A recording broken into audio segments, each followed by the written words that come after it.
Bismillahirrahmanirrahim. Bismillahirrahmanirrahim. Assalamualaikum warahmatullahi wabarakatuh. Alhamdulillah nahmaduhu wa nasta'inuhu wa nastaghfiruh wa na'udzu billahi min shururi anfusina wa min sayyiati a'malina may yahdihillahu fala mudhillalah wa ma yudlilhu fala hadiyalah. Asyhadu an la ilaha illallah wahdahu la syarikalah wa asyhadu anna Muhammadan abduhu wa rasuluh. Alhamdulillah, bersyukur kepada Allah. Pagi hari ini kita kembali dipertemukan oleh Allah di agenda dari komunitas pelita Al-Quran gitu ya. Agenda serial kajian keajaiban Al-Quran dan As-Sunnah yang insya Allah kami berikhtiar untuk rutin kami adakan, yang mengkaji seputar Al-Quran dan As-Sunnah, ayat-ayat kauniyah yang kemudian menjadi fokus pembahasan kita di serial kajian ini di komunitas pelita Al-Quran. Dan alhamdulillah pagi hari ini kita sudah masuk ke serial ke-14 gitu ya. Sejak kita mulai di bulan Syawal gitu ya tahun lalu, dan insya Allah hari ini kita juga sudah memasuki bulan Rajab yang insya Allah kurang dari 60 hari gitu ya, kita insya Allah akan kembali bertemu dengan bulan Ramadan gitu ya, yang nanti kita juga perlu mempersiapkan segala hal untuk menyambut bulan Ramadan, terutama agenda-agenda pribadi kita gitu ya, ataupun agenda-agenda yang lain. Seperti itu. Salawat serta salam semoga senantiasa tercurah limpah kepada uswah hasanah kita Rasulullah Muhammad sallallahu alaihi wasallam.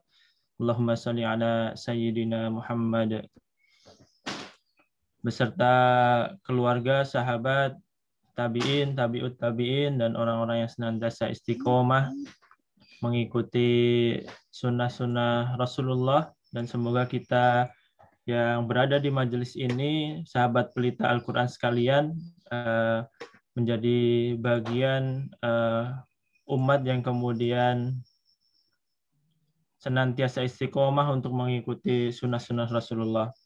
Dan saya teringat kemudian apa yang kemudian disampaikan Rasulullah kepada para sahabat gitu ya. Ketika Rasulullah menyampaikan, aku rindu kepada ikhwan-ikhwanku gitu ya. Kemudian para sahabat bertanya, ya Rasulullah kami di sini gitu ya. Dan kami kemudian Rasulullah menyampaikan, kalian bukan ikhwan-ikhwanku, tapi kalian adalah antum ashabi, kata Rasulullah. Kalian adalah sahabatku. Kemudian para sahabat bertanya, ya Rasulullah siapa ikhwan-ikhwanmu? Rasulullah menjawab, ikhwan-ikhwanku adalah orang-orang yang belum pernah bertemu langsung denganku, namun mereka mengikuti sunnah-sunnahku. Dan semoga kita menjadi bagian dari umat, dari orang-orang yang kemudian dirindukan Rasulullah dengan senantiasa istiqomah gitu ya, mengikuti sunnah-sunnah Rasulullah. Baik, sahabat pelita Al-Quran sekalian, pagi hari ini kita membahas tema yang mungkin relate gitu ya, berkaitan dengan keseharian kita gitu ya, terkait dengan emosi marah. Kali ini akan ditinjau dari sisi psikologis dan Islam tentunya, yang nanti akan disampaikan oleh pembicara yang sudah malang melintang gitu ya di berbagai penjuru Nusantara maupun dunia gitu ya. Saya manggilnya apa nih? Bang Hilmi aja, Bang Hilmi aja. Oh, Bang Hilmi aja. Gitu. Baik, Bang Hilmi Wahdi gitu ya. Beliau adalah konsultan SDM Pusat Penelitian Pranata UI. Baik, sahabat pelita Al-Quran sekalian, sebelum kita mulai gitu ya majelis kita pagi hari ini, agar lebih berkah gitu ya, kita awali dengan membaca basmalah. Bismillahirrahmanirrahim. Dan kita sempurnakan dengan umul kitab ala hadhihi niyyah wa ala kulli niyatin shalihah. Al-Fatihah. A'udzu billahi minasyaitonir rajim. Bismillahirrahmanirrahim. Alhamdulillahi rabbil alamin arrahmanir rahim maliki yaumiddin iyyaka na'budu wa iyyaka nasta'in ihdinas siratal mustaqim siratal ladzina an'amta 'alaihim ghairil maghdubi 'alaihim waladdallin. Amin. Alhamdulillah, tidak perlu berpanjang kalam gitu ya. Tapi perlu saya sampaikan terlebih dahulu sebelum kita masuk ke sesi materi yang insya Allah nanti kurang lebih 60 menit ke depan disampaikan oleh Bang Hilmi Wahdi. Dan kemudian nanti insya Allah dilanjutkan dengan sesi tanya jawab, diskusi gitu ya, berkaitan dengan tema pagi hari ini. Perlu kami sampaikan, sahabat pelita Al-Quran sekalian, jika ingin nanti ada yang ingin ditanyakan bisa menuliskan di kolom chat atau bisa nanti raise hand gitu ya untuk kita bantu unmute untuk menyampaikan pertanyaannya atau yang ingin diskusi, dan kemudian mengajak sahabat pelita Al-Quran sekalian untuk senantiasa menjaga adab bermajelis gitu ya. Dipersilahkan kalaupun ada yang ingin mengaktifkan video, namun mohon dapat diperhatikan gitu ya apa yang kemudian ditampilkan agar tidak mengganggu sahabat pelita Al-Quran yang lain dalam menyimak kajian pagi hari ini.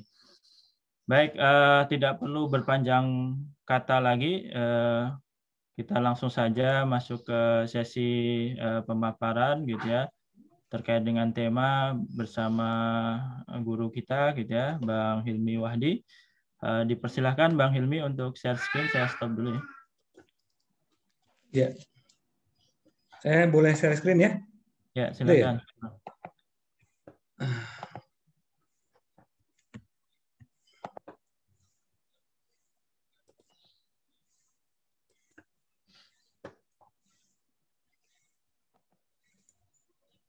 Ya, Assalamualaikum warahmatullahi wabarakatuh.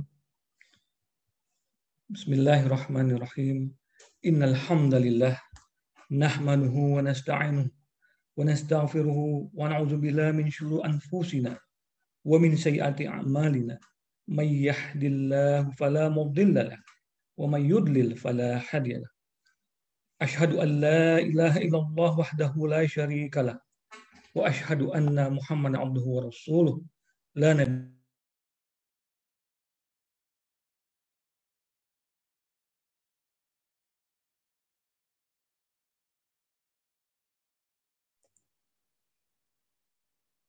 Bang Hilmi masih di mute kayaknya, ke-mute katanya tadi.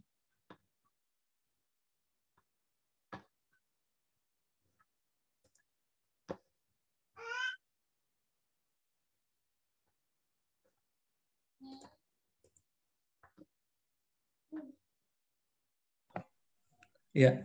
Assalamualaikum warahmatullahi wabarakatuh. Waalaikumsalam. Bismillahirrahmanirrahim. Innal hamdalillah nahmaduhu wa nasta'inuhu wa nastaghfiruhu wa na'udzu billahi min syururi anfusina wa min sayyiati a'malina may yahdihillahu fala mudilla lahu wa may yudlil fala hadiya lahu. Asyhadu an la ilaha illallah wahdahu la syarika lah wa asyhadu anna Muhammadan abduhu wa rasuluh la nabiyya ba'dah. Allahumma shalli ala sayyidina Muhammad wa ala ali Muhammad innaka Hamidum Majid. Amma ba'd. Yang saya hormati Pak Yunus Daud sebagai Sohibul Bait dari acara ini, Bang Aji, dan tentunya para pemirsa. Alhamdulillah kita bisa berjumpa di pagi hari yang mendung ini. Namun kalau kita bisa rasakan, terasa panas sebenarnya. Karena suhu pagi ini adalah 20 derajat 8 derajat Celcius. Dan percayalah, ya, suhu juga mempengaruhi emosi kita kalau kita tidak bisa memanage dengan baik. Tetapi karena kita sekarang membahas tentang keajaiban Quran dan Sunnah, insya Allah gerahnya pagi ini akan jadi adem ya Bang Haji ya, Pak Yunus ya, insya Allah ya, karena dengan kita membahas ini banyak hal yang bisa kita dapatkan dan bisa insya Allah ya menjernihkan pikiran kita. Allah berfirman ya, A'udzubillahi minasyaitonirrajim. Bismillahirrahmanirrahim. alladzina yunfiquna fis sarra'i wad dhara'i wal kadzibina al ghaidh wal 'afina 'anil nas wallahu yuhibbul muhsinin. Yaitu orang-orang yang menafkahkan hartanya baik di waktu lapang maupun sempit, dan orang-orang yang menahan amarahnya dan memaafkan kesalahan orang. Allah menyukai orang-orang berbuat baik, muhsinin. Ini ada kata kunci, ya. Orang yang berinfak, ya, menafkahkan hartanya, lalu ada orang yang menahan amarahnya dan memaafkan. Nah, ini kata kunci ini, menahan amarah dan memaafkan. Baik. Dari sini kita akan mencoba untuk ini cara menjalankannya, kok nggak jalan ya, Pak? Nah, saya ingin mencoba untuk kita ngebahas berita, ya, agar kita tuh kembali ke bumi. Ini loh bumi kita nih, yang penuh dengan berbagai macam emosi dalam kehidupan kita, ya. Tentang bagaimana marah itu ternyata bisa begitu mengerikan, ya. Contoh, kisah tragis ABG dibunuh teman kecil gara-gara dipanggil dengan nama bapaknya. Mungkin kalau kita yang generasi 80-an, 90-an tuh ya Bang Haji ya, dulu kan suka diisengin sama temennya. Bang Haji dipanggil bapaknya, misalnya bapaknya Tono, Tono, sini lo, gitu kan. Ya, mungkin kita bisa ketawa, ya, atau mungkin marah saat itu, ya. Tapi ada satu kasus sampai dia membunuh kawan manggil bapaknya. Lalu hubungan suami istri bisa begitu hancur, ya. Bayangkan misalkan itu akad nikah, ya, perjanjian dahsyat itu bisa hancur, ya, karena gara-gara uang 30.000 rupiah. Na'udzubillah min dzalik. Padahal pada saat mereka menikah mungkin pestanya 7 hari 7 malam, mungkin jual kebun, mungkin segala macamnya seperti itu. Tetapi bisa hancur gara-gara percekokan 30.000 rupiah saja seorang istri bunuh suami. Na'udzubillah min dzalik. Nah, jadi saya ingin bicara tentang apakah emosi itu marah atau marah itu selalu emosi. Nah, ini yang perlu kita bicarakan bersama, karena kadang-kadang ya Bang Haji ya, kita suka agak marah, agak kurang nyaman tuh bilang, Bang Haji emosian nih, Hilmi emosian nih, kok psikolog emosian, ya gitu kan. Nah, sebenarnya ada salah kaprah sih ya, walaupun tidak sebenarnya salah. Jadi emosi itu adalah salah satu marah adalah salah satu bagian daripada emosi. Ya, jadi emosi itu adalah kumpulan perasaan terhadap sesuatu yang dipengaruhi subjektivitas kita sebagai seorang manusia, respon tubuh kita, dan juga aksi perilaku kita. Jadi ada apa tuh? Ada subjektivitas, ada tubuh kita, perasaan kita, dan bagaimana behavior kita, perilaku kita tuh membalasnya atau bereaksinya, kata seorang psikolog bernama Robert C. Salem. Ya, kalau Pak Sarwito tuh, jadi begini, emosi itu bisa berupa gembira, sedih, atau marah. Jadi nggak tepat kalau orang katakan Bang Aji emosional orangnya. Kenapa suka marah? Nggak tepat. Karena orang yang suka bercanda, suka ketawa, itu adalah orang-orang emosional. Apalagi yang gampang nangis.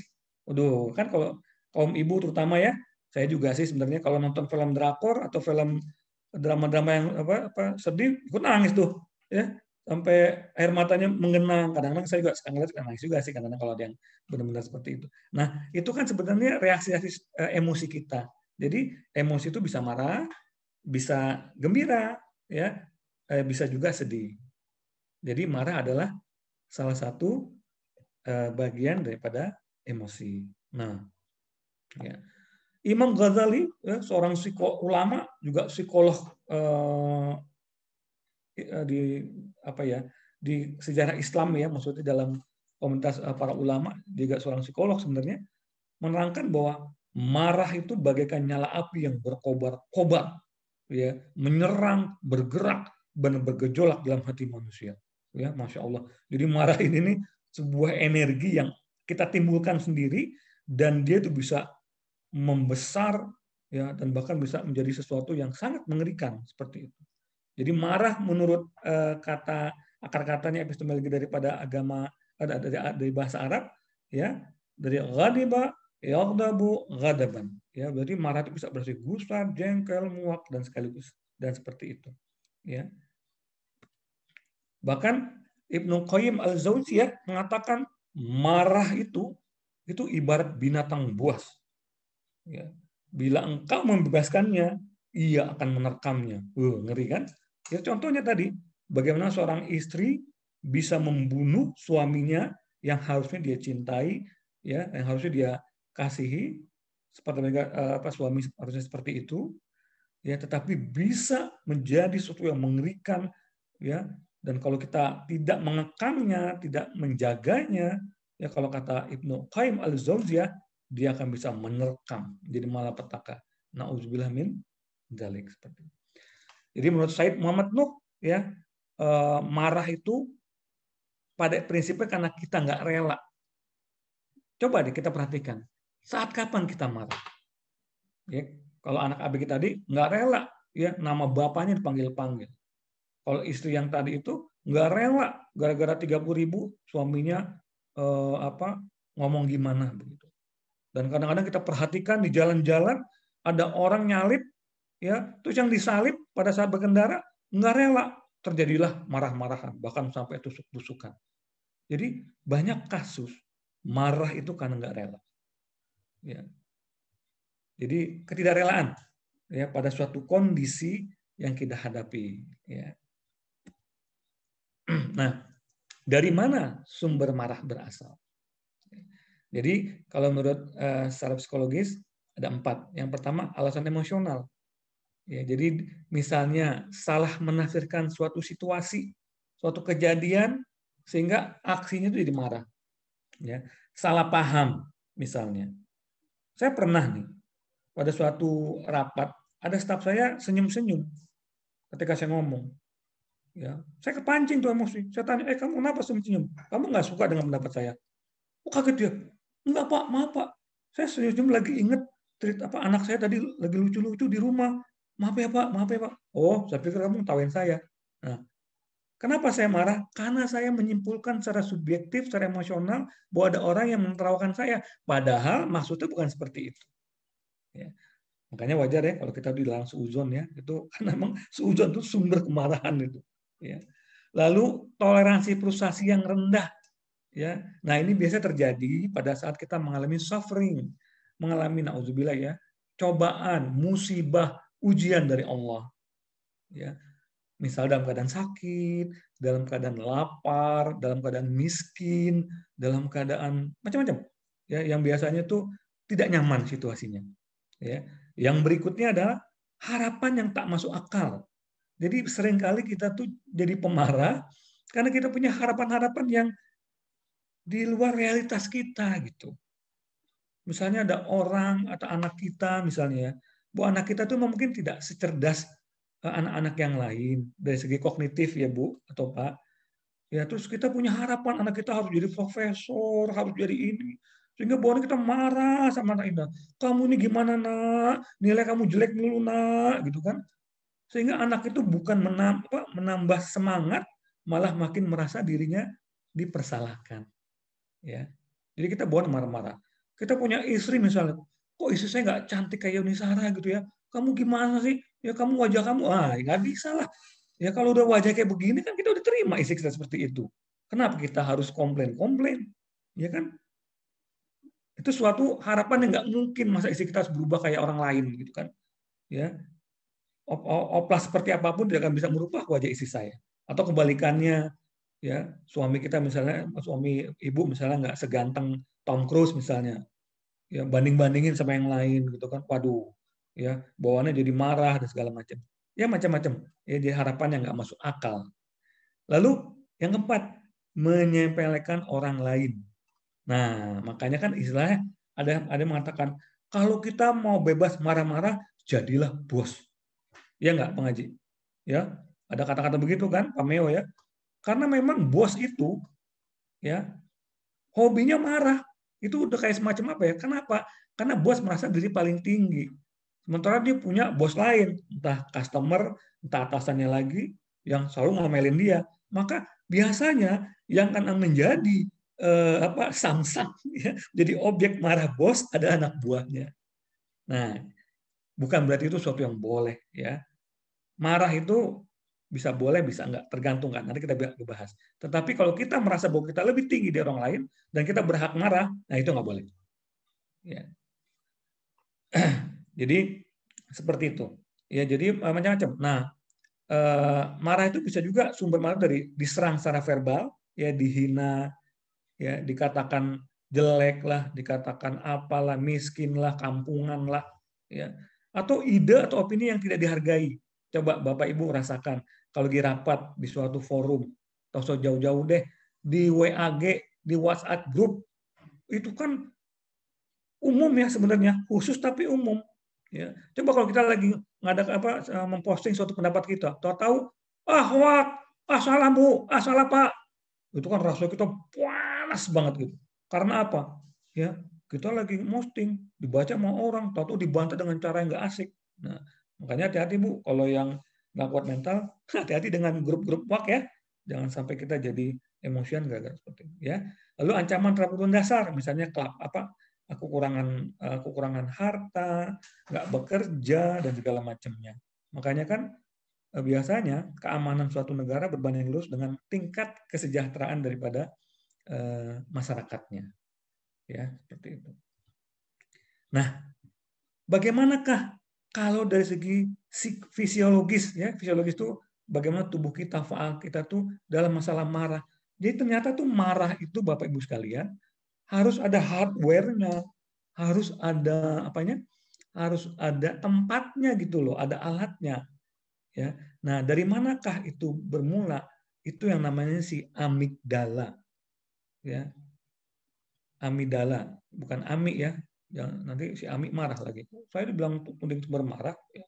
Nah, amigdala ini menerima respon dari mata kita, dari telinga kita, terhadap informasi yang masuk, entah perkataan orang, entah perbuatan orang lain dan segala macamnya, diproses tuh di amigdala. Ya, dia akan bercampur dengan memori masa lalu. Makanya kalau ada orang ya, pernah nggak Bapak Ibu, ada orang diajak bercanda, tahu-tahu bercanda yang sebenarnya buat orang normal itu nggak bikin marah, tapi buat dia marah. Ternyata Bapak Ibu kan, kenapa orang itu lebih marah untuk suatu hal, ya, padahal buat orang lain tuh itu bercanda biasa. Ternyata untuk hal tersebut dia punya ingatan yang buruk, trauma.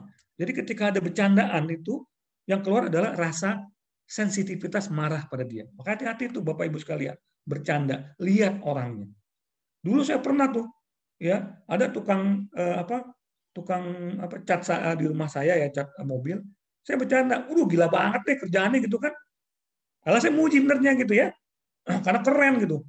Dia marah Bapak sekalian, dibanting alat cat segala macam, langsung pulang sampai dengan marah. Saya kaget, kok saya bercanda begini dan bakal memuji dia kok marah gitu ya. Ternyata pas saya cek sama tetangganya isinya, dia pernah masuk rumah sakit jiwa.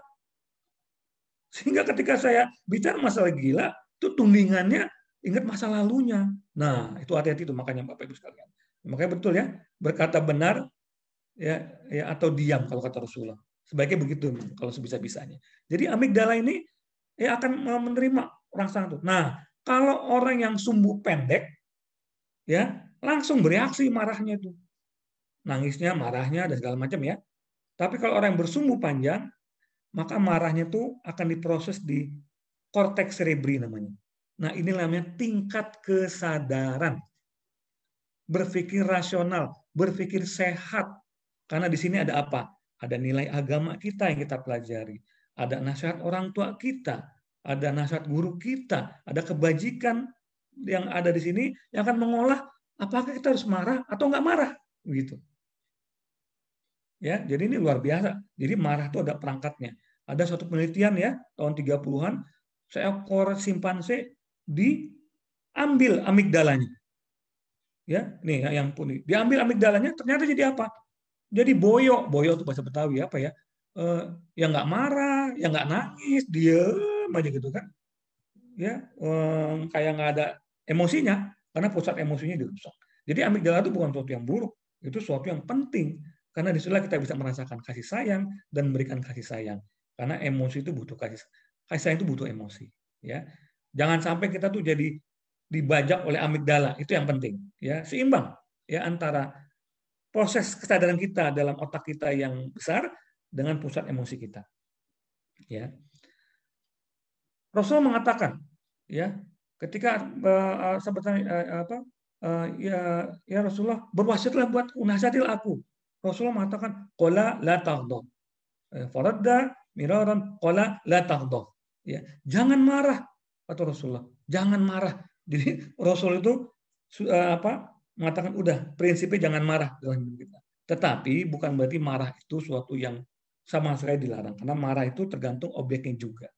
Kita marah agama kita dihina, ya kita itu boleh, tetapi aksinya jangan sampai melanggar hukum, jangan sampai melanggar HAM, ya itu kan masalah bagaimana kesadaran kita bisa mengontrol aksi-aksi reaksi kita. Seperti kata oleh Al-Khattabi bahwa makna marah itu ya jauhilah sebab-sebabnya menurut para tafsir dari Al-Khattabi seperti itu. Baik. Nah, sebaliknya Imam Syafi'i mengatakan kalau orang yang cuek, nggak pernah marah dalam keadaan suatu hal di lingkungan yang harus dia marah, ya kata Imam Syafi'i, siapa yang dituntut oleh suatu kondisi untuk marah tapi tidak marah, ia seperti kedelai. Dan siapa yang kehilangan rasa marah dan pembelaan, berarti ia sangat kurang. Ya. Bahkan Rasul mengatakan, luar biasa sekali ya. Ya. Ingat, kata Rasulullah, di antara mereka ada yang lamban marah dan cepat sadar. Ya. Ada juga yang cepat marah dan cepat sadar. Maka itu sebaik gantinya, yaitu ingat, di antara mereka ada reposting ya, retype.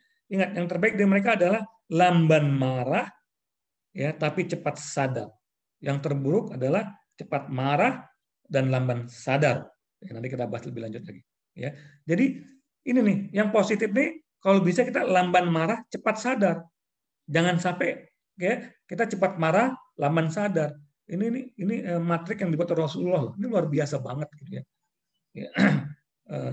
Luar biasa banget Rasulullah memberi suatu patokan. Jadi marah tuh boleh, ya, tapi kita harus cepat sadar. Sehingga marah itu bukan boleh ya, maksudnya marah itu bukan sesuatu yang dinafikan ya, tapi harus cepat sadar kata Rasulullah. Sadar itu adalah dengan korteks cerebri kita, otak kita yang berisi apa tuh? Berisi pemahaman Islam, berisi tentang akhlak yang baik itu seperti apa, ya, berisi tentang tahu hukum itu seperti apa, dampaknya. Sehingga ketika kita marah di medsos karena ada suatu berita apa yang misalnya ya menghinakan agama kita misalnya, kita nggak langsung nulis ya, wah gini, yang terkena kita malah UU ITE, kita kena jadi masalah hukum, ya. Nah itu contoh marah yang kita manage dengan baik, ya. Lamban marah, cepat sadar. Wah kalau begini saya harus menjaga marah saya dengan cara bikin tulisan lain, ya, untuk mengcounter tulisan yang buruk itu tentang Islam, tapi dengan cara yang tidak melanggar hukum, ya. Karena kita kan adalah warga negara Indonesia, ya, dasar kita kan, negara kita kan berbangsa bertentang air adalah Pancasila, ya, juga kita sebagai seorang Muslim. Nah, seperti itu, ya. Jadi usulan saya nih, Bapak Ibu sekalian, kan ada bertanya, bagaimana sih caranya kita tuh mengantisipasi marah? Ini sebenarnya tadi saya ngomong ke Bang Aji, ini saya sedang bicara tentang diri saya sendiri nih, karena jujur aja ya, kalau yang kenal saya kayak Pak Yunus Daud tuh kenal saya dari kuliah itu, pasti tahu. Makanya ketika beliau minta saya ngisi tentang ini, waduh Pak Yunus ini lagi nyuruh saya bercermin nih. Karena saya juga terkenal katanya emosional, katanya begitu. Ya. Nah, saya usul nih buat saya pribadi dan para hadirin di sini, pada saat kita marah, yang paling pertama memang adalah tauz, ya. Karena apa tuh ya? Setan itu tuh terbuat dari api ya. Dengan Rasul tuh marah tuh ya itu dari setan, dari api, ya. Setan itulah yang membuat kita menjadi makin marah gitu. Ya makin besar, ya makanya nggak ada orang jangan sampai kita terpengaruh dengan suatu pandangan begini. Kalau kita marah, lampiaskanlah. Nanti kalau nggak marah kita jadi stroke. Loh, justru kalau kita marahnya nggak terkendali, kita akan stroke. Karena apa? Saat kita marah itu, coba deh dites deh langsung Bapak Ibu sekalian. kalau ada yang namanya tensi. Saya yakin kalau orang lagi marah, tensi di atas 150 per 100. Coba aja. Bayangkan kalau kondisi itu sering kita lakukan tiap hari. Nanti karena tensi kita sering naik gitu ya, dia lambat laun ya, kalau secara fisiologis karena kebiasaan naik, karena sering marah-marah, nanti akhirnya jadi terus-menerus naik dan jadilah kita kena penyakit darah tinggi. Jadi hati-hati tuh dengan marah itu. Ya, pertama adalah ta'awudz. Ya, a'udzubillahi minasyaitonirrajim. Ya, itu hadis lewat dari Abu Dawud. Ya, lalu yang kedua yang ta'awudz. Ya. Nah, ta'awudz ini memang harus benar-benar dalam ini ya, Bapak Ibu sekalian. Karena yang namanya kita mengingat Allah ya, ta'awudz kan bagian berzikir pada Allah. Itu apa ya? Kalau kita sekedar di lisan tapi di otak kita yang korteks cerebri itu tidak fokus, tidak menghujam, ya tidak konsen mengucapkan itu, jadi nggak ada gunanya. Ya, jadi amigdala tadi itu yang mancing-mancing kita marah nggak terkendalikan kalau misalnya ta'awudnya itu sekedar cuma lisan doang. Tapi kalau kita resapi, aku berlindung ya Allah, kan karena kita bukan orang Arab ya, sehingga kadang-kadang kita harus menerjemahkan dalam benak kita.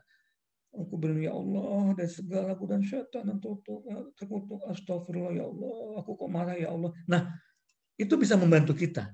Kita berdialog dalam pikiran kita seperti itu. Ya. Yang kedua, ubah posisi.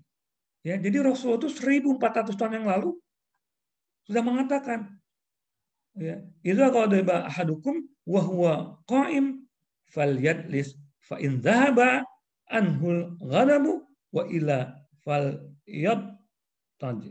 Apabila salah seorang di antara kamu marah sedangkan ia wahwa qaim sedang berdiri fal yajlis, ya maka hendaklah ia duduk agar hilang kemarahannya. Kalau misalnya masih marah, ya ketika duduk coba dia berbaring. Ternyata dalam psikologi pun begitu juga Bapak sekalian. Kalau cara kita anger management dalam psikologi adalah merubah posisi saat kita marah. Misalnya kita lagi marah-marah berdiri di jalanan karena ada orang di mana. Ya kita udah tahu masih juga marah, udah duduk, cari tempat duduk. Ya, seperti itu. Itu kadang-kadang sangat mempengaruhi. Ya, atau kita tinggalkan tempat itu. Yang ketiga, berwudu. Wah, berwudu ini manjur banget karena pertama airnya dingin ya. Kedua, ya kan memang kata Rasulullah itu setan itu dari api gitu. Dan sebenarnya api itu bisa dengan air. Nah, jadi marah itu kan energi ya, seperti panas ya yang menyala-nyala, api yang berkobar kalau kata Imam Syafi'i tadi, ya, Pak Al-Ghazali seperti itu kan. Nah, ya kalau kena air kan insya Allah ya itu akan membuat kita jadi lebih adem. Yang keempat, ya tinggalkan pertengkaran atau perdebatan atau diam. Ya, kata Rasul, berilah pelajaran dan selalu berbuat dalam hal yang dapat mengembirakan orang lain. Dan janganlah kalian mempersulit seseorang, dan jika salah satu di antara kamu marah, maka hendaklah diam. Jadi jangan sautin orang marah. Jangan memarahi orang yang sedang marah, karena memang tidak akan pernah berhasil. Istri saya tuh ya pasangan yang cocok. Alhamdulillah. Kenapa? Saya kan orangnya emosional. Istri saya itu orangnya sangat stabil emosinya. Jadi kalau saya marah, dia diam. Jadi saya hadap sendiri. Ya, seperti itu. Coba kalau misalnya saya lagi marah, isi nyautin tuh kalau bahasa Betawi nyautin ya. Itu coba Bapak Ibu pasti tahu deh. Pasti yang terjadi adalah pertengkaran dengan berjilid-jilid. Siapa yang pusing? Kita. Siapa yang rugi? Kita. Yang kedua siapa? Anak-anak kita. Bapak Ibu sekalian, pertengkaran yang terlalu sering, saya katakan pertengkaran nggak mungkin nggak ada di keluarga, pasti ada. Tapi terlalu sering, yang paling menjadi korban adalah anak kita. Ya, karena anak kita akan melihat itu sebagai sebuah kesedihan, kepedihan, dan trauma yang bahkan sulit untuk dihilangkan. Jadi hati-hati dengan marah di keluarga kita. Ya. Nah, relaksasi dan kompensasi. Relaksasi maksudnya kita tuh mencoba untuk menahan nafas, berpikir tenang, berpikir yang enak-enak untuk mengkompensasi rasa marah itu, pikiran marah itu.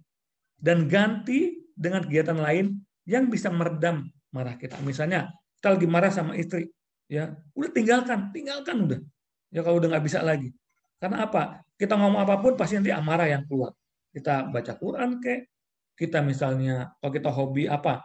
Main pingpong kayak sama tetangga misalnya, kalau nggak pandemi ya, seperti itu. Atau kita baca buku atau apa saja yang kita sukai. Nanti kalau sudah marah, selesai, baru kita ngomong lagi. Seperti itu.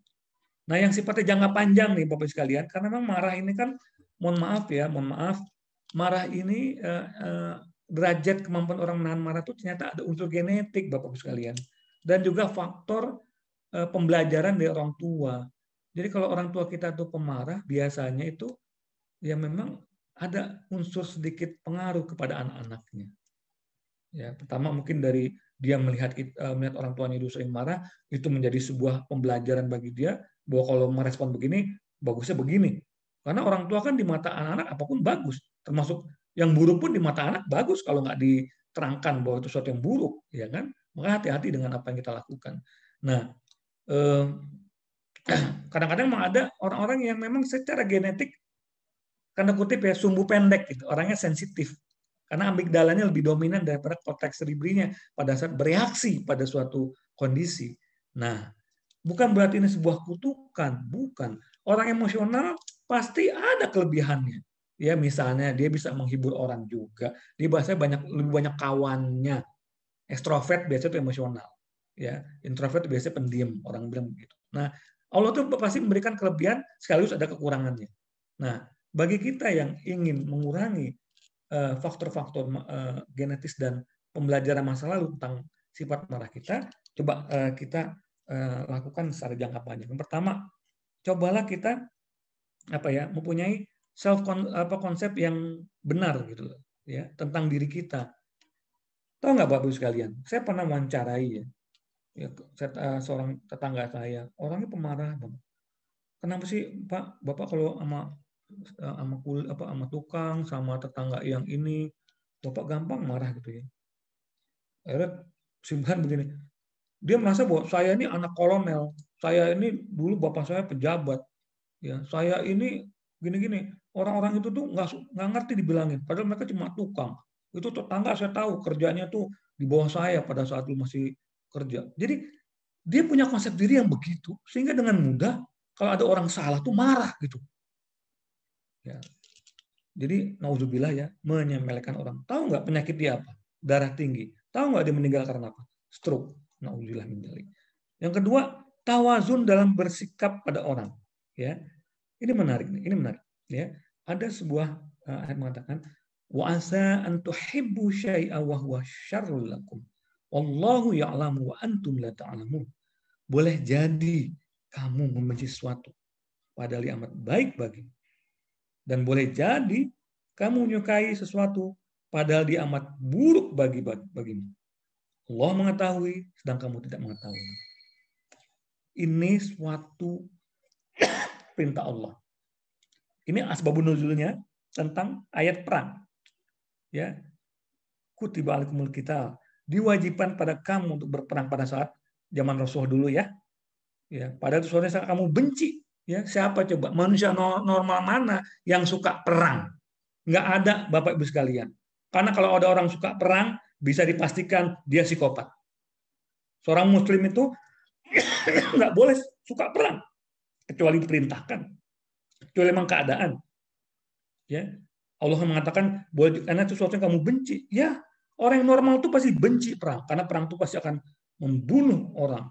Menghancurkan banyak harta benda dan segala macam. Dan menimbulkan benci, dendam turun-temurun. Ya. Begitu juga dalam kita menyikapi orang lain, ya jangan terlalu benci, juga jangan terlalu cinta. Misalnya nanti ya kalau ada pilpres lah atau ada apalah, jangan kita terlalu memuja-muja pada yang kita suka dan membenci pada yang kita nggak pilih gitu loh. Sehingga yang terjadi apa? Kita berantem sama teman kita yang di WAG yang dikumpulin karena apa? Ini teman-temannya kumpul yuk di alumni SD, gara-gara pemilu, gara-gara pilpres jadi pada berantem. Ya, gara-gara apa? Ada yang posting, si Fulan payah tuh, ya nggak keren, gini, pencitraan. Si Fulan nggak jelas orangnya. ya kepada yang ini ya yang menjadi konsultan politik berantem ya gara-gara orang lain. Jadi aneh, kita berantem gara-gara orang lain yang tidak kenal kita dan mungkin nggak peduli sama kita, sementara kita jadi musuhan sama teman kita yang sebenarnya peduli sama kita. Karena ada di grup WhatsApp itu kan berarti peduli karena pengen ketemu lagi, pengen satu rahim lagi. Itu yang sekarang banyak terjadi Bapak sekalian. Kita nggak tawazun dalam mensikapi dalam politik, dalam pilihan-pilihan pekerjaan, termasuk juga pada anak-anak kita. Coba kita jujur deh pada diri kita. Di antara 5, 4, 3, atau 2 anak kita, pasti ada kita yang berlebihan sedikit sukanya di antara mereka. Hati-hati tuh. Ya, jangan sampai itu terlihat oleh anak kita. Itu dia akan dendam kalau dia bisa melihat ketidakadilan ya di antara saudaranya oleh ayah atau ibunya. Ya, nauzubillah min dzalik. Lalu coba kita membuat time management yang baik. Ya, Bapak sekalian, bedakan antara yang penting, tidak penting dengan yang mendadak, yang urgent dengan tidak urgent. Ya. Kalau penting itu berdasarkan sesuatu yang norma yang kita pahami. Sholat itu penting, tapi sholat itu bukan mendadak, Bapak sekalian. Ya, bukan sesuatu yang urgent. Kenapa? Sholat itu terjadwal. Yang minimal 5 hari sekali. 5 sekali. 5 waktu sehari. Ya kan? Nggak ada orang tiba-tiba sholat. Ya kan? Karena dia terjadwal. Dia penting, tapi dia bukan sesuatu yang mendesak. Ya, mendesak itu maksudnya di luar kontrol kita. Misalnya lagi jalan, ada orang ketabrak. Ya, penting nggak kita menolong? Penting, karena kasihan. Kedua, ya mendesak nggak? Mendesak. Ya, karena itu bukan sesuatu yang kita jadwalkan. Ya, bukan kita rencanakan. Maksudnya kita merencanakan tabrakan kan enggak. Ya, jadi itu kuncinya. Nanti ada kalau bahas masalah ini lebih panjang lagi. Nanti kita bahas seperti ini. Bagaimana kita memanage diri kita agar kita bisa tidak terburu-buru dalam hidup, tidak kesusu ya, tidak jadi termanage oleh keadaan, bukan keadaan kita manage ya. Itu bagaimana kita melihat mana yang penting, mana yang urgent, mana yang tidak penting, ya mana yang tidak urgent. Lalu hindari terlibat pada medsos terlalu dalam. Maaf nih kurang lengkap ini. Terlalu dalam. Boleh silakan Bapak Ibu sekalian punya waktu. Saya punya waktu banyak puluhan, ya. Tetapi ingat ya, kalau kita nggak kuat mental, jangan terlalu dalam. Ya, karena itu membuat kita kadang-kadang jadi marah, nggak suka, ya karena postingan-postingan orang.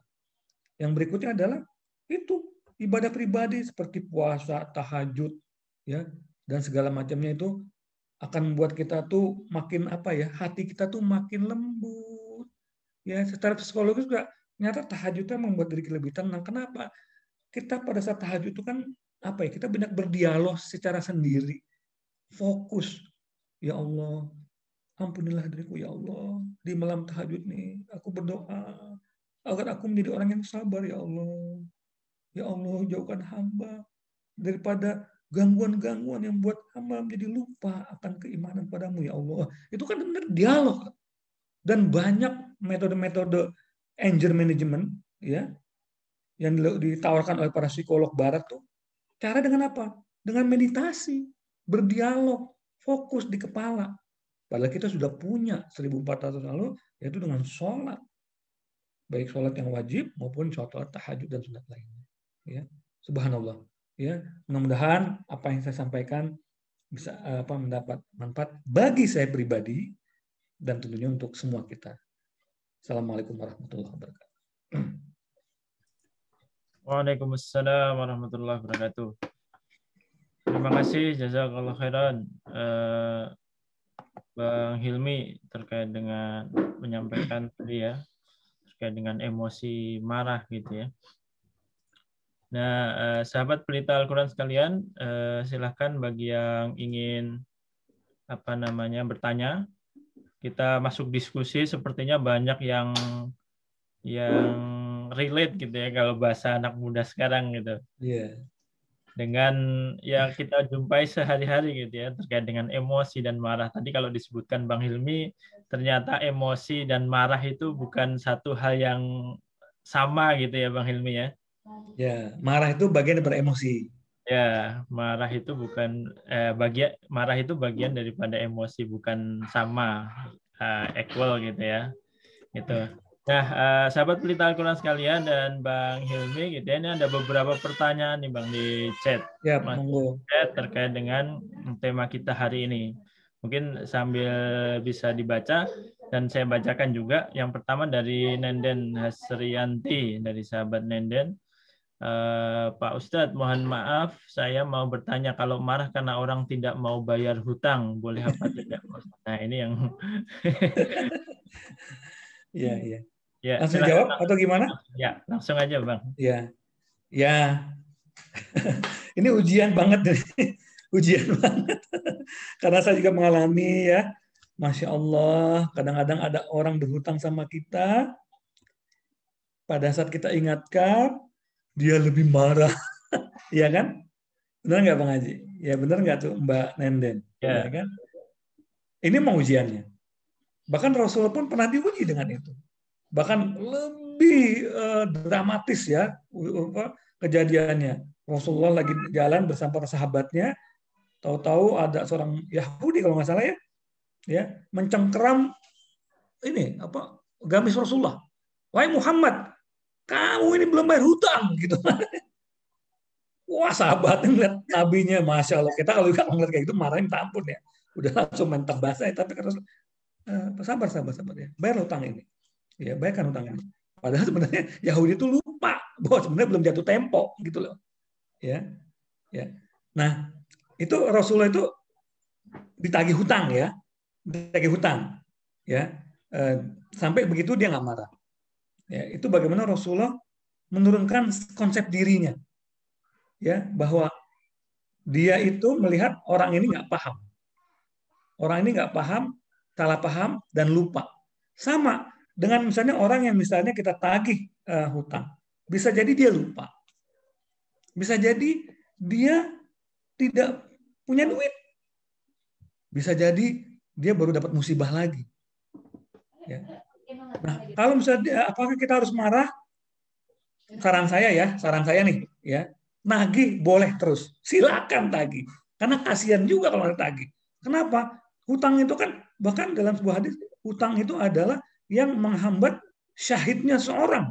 Bayangkan tuh, syahidnya bisa terhambat, yang harus masuk highway to heaven kan, kalau syahid itu ini terhambat gara-gara hutang. Nauzubillah min dzalik, tagih nggak apa-apa. Kalau dia marah, jangan kita marah juga, rugilah. Udah kita utang duit kita belum tentu balik, terus kita jadi ikut marah. Kan saya bilang tadi, kalau kita marah, tensi pasti naik. Tensi naik itu, kalau kita sering-sering begitu, bisa nggak turun-turun lagi, alias kena darah tinggi. Belum yang lain-lainnya. Jadi pertanyaannya, apakah kita kita marah? Sebaiknya jangan. Ya, kalau bisa kita marah pada sesuatu yang penting deh. Tahu kan yang penting marah? Misalnya kalau agama kita dihina, walaupun juga aksinya jangan berlebihan, jangan melanggar hukum ya. Di hati kita tuh minimal ada rasa marah. Tapi kalau saudara masalah hutang, ya sebaiknya jangan marah. Sampaikan aja. Bedakan antara marah dengan asertif ya. Kalau asertif itu kita tuh mengingatkan, meminta hak kita, menyampaikan keinginan kita berdasarkan proporsi. Misal begini, Bang Haji punya hutang sama saya. Bang Haji, saya datang lagi nih Bang Haji ya. Mohon maaf nih, ya belum bayar hutang loh. Terus Bang Haji marah. Oh, ya maaf deh Bang Haji kalau Bang Haji marah. Udah selesai gitu aja. Ya, karena memang susah. Tapi kalau di tempat lain kan kalau hutang kan pakai debt collector ya. Nggak pakai marah-marah. Ngirim debt collector. Berhasil biasanya. Ya, jadi kalau bisa jangan marah. Ya, kita asertif aja. Tagih, tapi jangan marah. Ya kan? Nagih kan bisa nggak marah kan? Bisa dong. Bang Haji, utangnya dong, gitu kan. Tapi jangan depan umum, kasihan juga. Nanti ditusuk lagi kita. Ya, bisa jadi. Kalau dia dipermalukan depan umum, dia marah, kita ditusuk. Karena pernah terjadi itu. Jadi hati-hati dengan itu. Ada lagi? Ya, menarik Bang Hilmi terkait dengan marah ini. Ada lagi dari sahabat Nur gitu ya. Assalamualaikum warahmatullahi wabarakatuh. Saya Ustaz, izin minum ya. tanya, apakah ada kaitannya antara faktor genetik bawaan dengan pembawaan mudah emosi?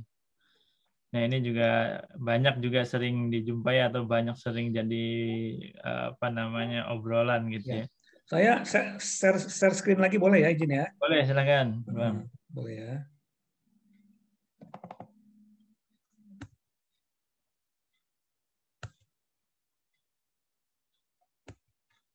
Ini lama nih. Aduh. Bentar ya.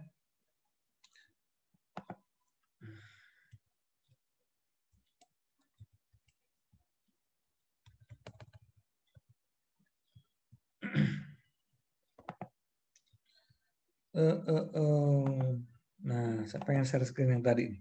Ya. Ini menarik, Mas. Ini menarik banget sehingga kita akan jadi bisa mengerti banyak orang dan diri kita. Ya. Sehingga kita tidak menyalahi siapapun ya, dan kita terima sebagai sebuah takdir dari waduh kok jadi ke sini ya. Bentar. Nah, lihat ya. Apakah marah itu genetik?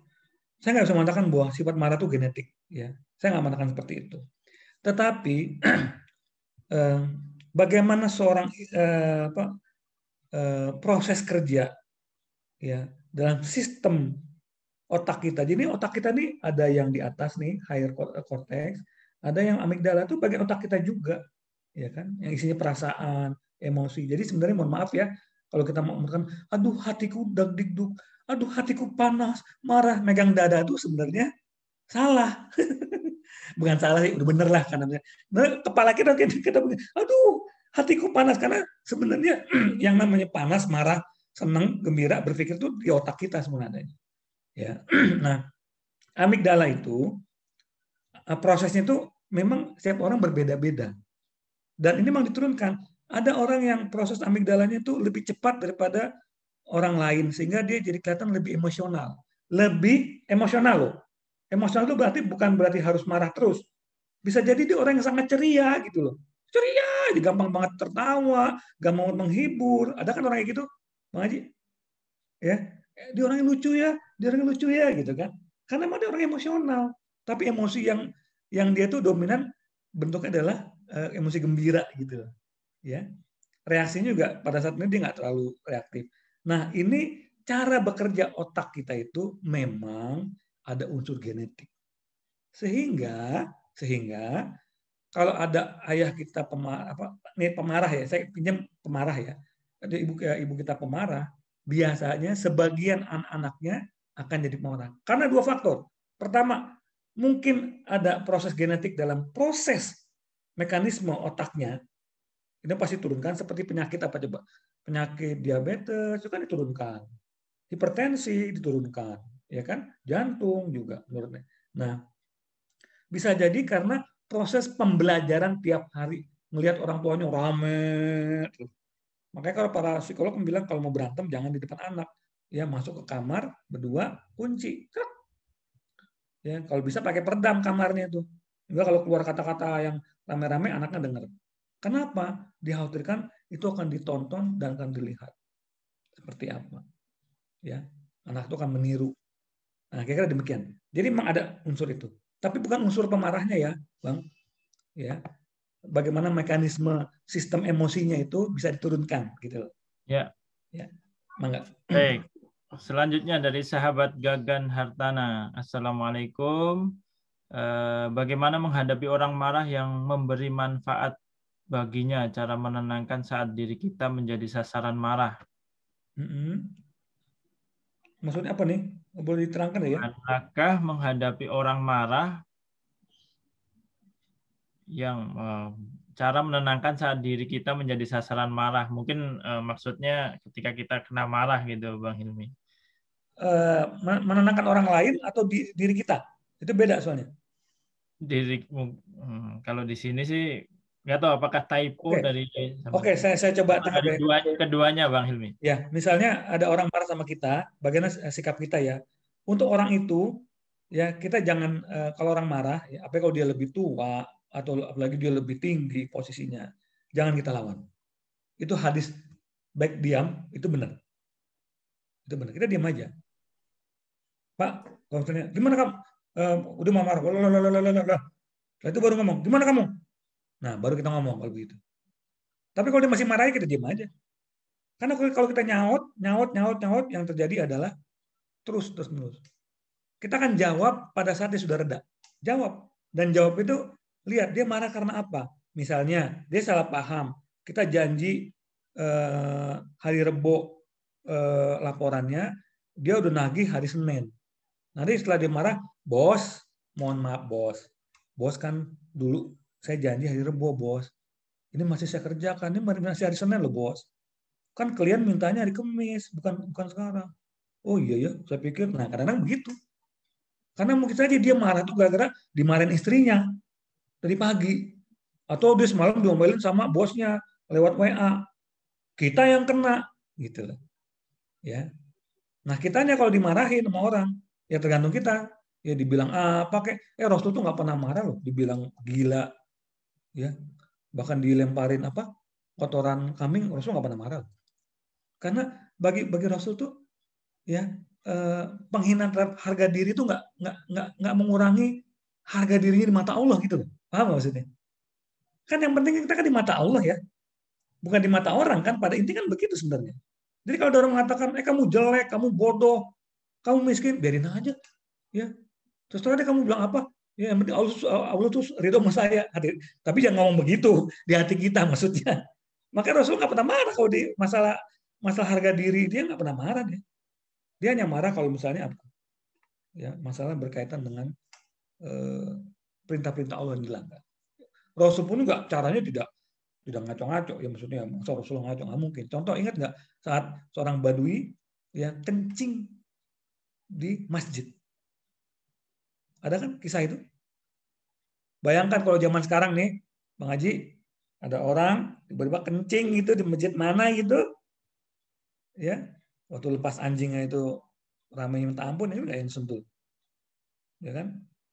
Kita langsung emosi. Padahal ternyata dia orang mengalami gangguan schizophrenia alias orang yang tidak waras. Ya, Rasulullah itu orang Badui itu waras, tapi Rasul nggak marah. Pada Rasul sahabatnya tenang, beritahu dia nggak paham. Nah, ini penting nih kalau kita sebagai seorang konsep diri kita. Kita kan apa? Kita kan dai ya. Kata Rasul itu baligh anni walau ayat. Sampaikan dari kamu satu ayat. Jadi setiap kita tuh sebenarnya diminta menjadi seorang dai, menyampaikan kebenaran dengan ayat, menyampaikan ayat, atau dengan perbuatan yang baik atau perkataan yang baik. Nah, kalau kita selalu sadar bahwa kita adalah seorang dai, bahwa seorang muslim itu harus rahmatan lil alamin, membawa kebajikan, membawa kedamaian, seharusnya nih, ini buat saya pribadi nih, kita nggak gampang marah loh. Karena bisa jadi orang-orang yang misalnya menghina Islam, bisa jadi dia belum paham gitu. Orang coba, Umar bin Khattab itu gimana nggak galaknya sama umat Islam itu, ya kan? Bahkan dia tuh marah dan akan mengancam bunuh orang yang mengislamkan adiknya kan. Siapa itu? Tapi ketika dia sudah paham Islam, apa yang terjadi? Dia pembela Islam yang luar biasa. Ya, dia menjadi seorang yang sangat lembut hatinya. Ya, itu contoh bagaimana seorang muslim yang sadar dirinya bahwa dia adalah sebagai seorang yang harusnya menjadi rahmatan lil alamin. Ingat, kalau kata tadi Imam Syafi'i, ya, marah harus dilakukan jika memang harus marah. Tapi ingat, marah itu harus kita kendalikan. La taghdab, atau ya, dikendalikan loh. Jangan sembarangan aja. Ya, mentang-mentang kita ingin bela agama, langsung wah begitu kan? Padahal kita lupa kita hidup di negeri, ya, negeri yang ya beragam, bineka, Pancasila, ya kita harus menyesuaikan dong. Ya kan? Kan Islam kan rahmatan lil alamin. Jangan jadi momok, jangan jadi kita tuh terpojokan padahal sebenarnya kita ini berada di negeri yang sebenarnya mayoritas Islam, ya kita harus menjadi seorang tamu yang baik lah. Ya kan? Kita kan memiliki negeri ini, jadilah tamu yang baik. Kita rangkul saudara kita, baik yang seiman maupun saudara sebangsa. Ya, kita jadikan sebagai orang yang akan kita ajak pada kebajikan, bukan jadi apa kita persepsikan sebagai musuh. Semuanya musuh aja gitu kan. Ya, coba kalau Rasulullah persepsi begitu. Nggak mungkin Rasulullah nyuruh dakwah kembali ke Mekah kan? Nggak mungkin Rasulullah menyuruh para sahabatnya yang mendakwakan Islam ke seluruh negeri-negeri Jazirah Arab saat itu. Kenapa Rasulullah mengingat bahwa mereka itu belum tahu, dakwakanlah dengan cara yang baik. Kan begitu bukan? Perang pun terjadi karena apa? Karena mana keadaan yang harus dibela. Masa kalau kita diserbu negerinya diam aja? Kita dulu lawan Belanda kan, kita berperang lawan Belanda karena dia menyerbu negeri kita kan, seperti itu. Ya, kira-kira demikian. Baik, selanjutnya nih Bang Hilmi dari sahabat Emi Surbayanti. Jadi bagaimana cara efektif menghilangkan kemarahan bawah sadar? Misal karena pengasuhan masa kecil yang kurang tepat, jadi secara tidak sadar kita ada semacam dendam gitu sama orang lain atau orang tua gitu, Bang Hilmi. Ya, saya kalau memang ada yang seperti ini, saya turut bersimpati, berempati, karena trauma-trauma ini adalah sesuatu yang di luar kemampuan kita ya. Karena kan saat itu kan kita masih kecil, kita nggak berdaya, apa yang dilakukan orang tua kita ya kita hanya bisa nerima, kan kita nggak bisa memilih ya kita dilahirkan oleh siapa ya. Jadi orang tua kita itu adalah takdir kita. Ya kalau kita memang dulu ada hal-hal yang bersifat maaf, nauzubillah min dzalik ya, terjadi traumatik karena hubungan orang tua yang mungkin terlalu galak, terlalu mengekang atau apa saja gitu ya. Itu memang berat ya, berat. Ada dua hal yang kita lakukan. Jika kita menyadari hal itu sebagai suatu traumatik ya, bahwa kita misalnya ada perasaan masa bersalah atau merasa kecewa dengan orang tua, sungguhnya perasaan kecewa itu dan kita tahu itu ada perasaan itu menunjukkan bahwa kita masih normal, Bang Aji. Jadi kalau kita merasa, gue stres nih, wah gue marah nih, wah gue sakit hati nih, itu menunjukkan bahwa kita masih normal, Pak. Artinya kita masih bisa mendiagnosa, bisa menyadari bahwa ada sesuatu yang salah dengan diri saya. Saya sedang marah. Ya. Sebab kalau nauzubillah mindzalik, orang-orang yang ada di jalanan yang telanjang itu atau dalam masuk jiwa itu ya, itu kan saudara kita yang nggak beruntung ya, itu mereka nggak sadar bahwa mereka marah, mereka nggak sadar bahwa mereka sedang tertawa, sedang happy, sedang telanjang. Ya, jadi kalau ada di antara bapak ibu ini yang merasa, saya kok masa lalu saya berat, saya tuh ada perasaan benci sama orang tua, itu sebenarnya sebuah kesempatan untuk kita bisa